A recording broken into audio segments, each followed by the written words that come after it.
পবিত্র মাহে রমজান চলে এসেছে। ইনশাল্লাহ আগামীকাল থেকে রোজা শুরু হয়ে যাবে। রোজা শুরু হওয়ার আগে কিছু প্রস্তুতি নিয়ে রাখলে রোজার দিনগুলোতে কাজের চাপ একটু কম থাকে। মন দিয়ে ইবাদত করা যায়।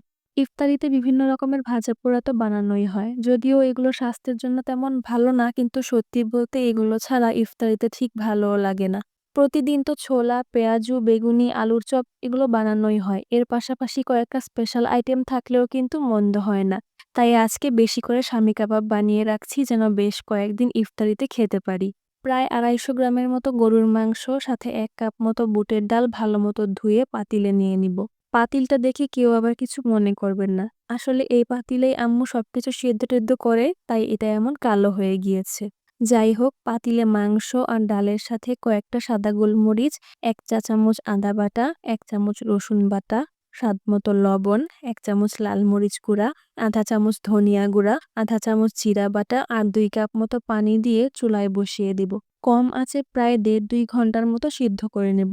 পানি শুকিয়ে একেবারে মাখা হয়ে আসলে নামিয়ে ঠান্ডা করে নেব। এবারে মাংস আর ডালগুলো ব্লেন্ডারে দিয়ে ব্লেন্ড করে নেব। একেবারে মিহি করার প্রয়োজন নেই। আগে দেখতাম আম্মুরা পাটায় বেটে নিত। চাইলে পাটায়ও বেটে নেওয়া যায়।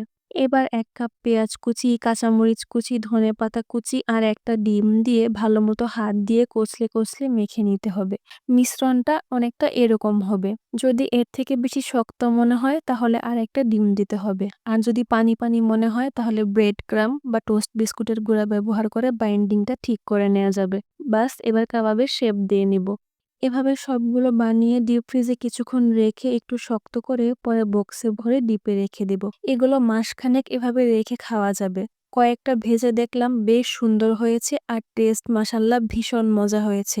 আপনারাও চাইলে এভাবে ইফতারির জন্য শামী কাবাব বানিয়ে ফ্রিজে সংরক্ষণ করে রাখতে পারবেন।